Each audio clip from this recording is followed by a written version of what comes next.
Hello, everyone. I got paid 11 times in the first 10 days of the month. Let's take a look to see how this looks like. As we can see, the portfolio is standing near 8K over here, and we have some gain, we have some return.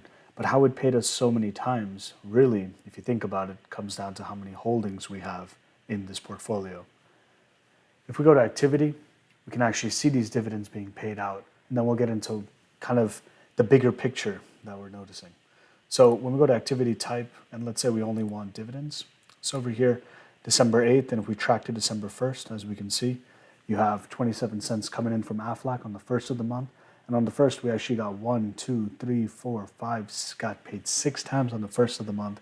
27 cents from Aflac, 18 cents from AWR, American States Water Company, 23 cents from AWK, American Water Works. You got 43 cents coming in from BKH, Black Hills Corporation, 85 cents Intel, ticker symbol INTC, 34 cents from Truist Financial, ticker symbol TFC. And moving on from there, on December 6th, we got $3.26 by the infamous JP Morgan's Equity Premium Income ETF, which pays monthly versus traditionally with dividends being paid quarterly. We got Southern Company, ticker symbol SO, SO, on the 6th as well, coming in at 49 cents. Visa, ticker symbol V, December 7th, coming in at 8 cents. You got 30 cents from J&J, Johnson & Johnson, December 7th. And on the 8th of December, UPS. So 23 cents for UPS. And what's important to note in here in all these positions that are paid, we don't have an equal number of shares or otherwise.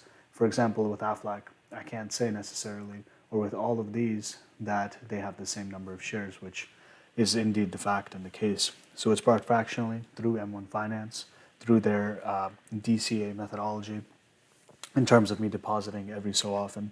In this case, the cadence is 2 weeks, 200 every 2 weeks. So that will be pumping this up, and the goal of all of these positions is to bump them up to $1 every single time they pay. So that'd be pretty cool. But going to from the activity to the holdings, the frequency of our dividends can be explained that much better.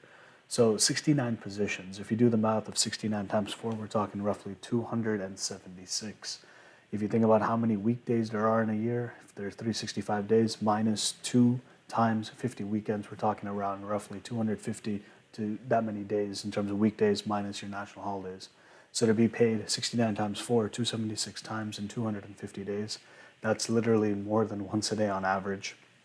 And if you take into account the fact that some of these companies are monthly payers, for example, JEPI, and for example, some REITs such as O, Realty Income, these type of positions, you're talking about payments that are done 12 times a year versus just the 4.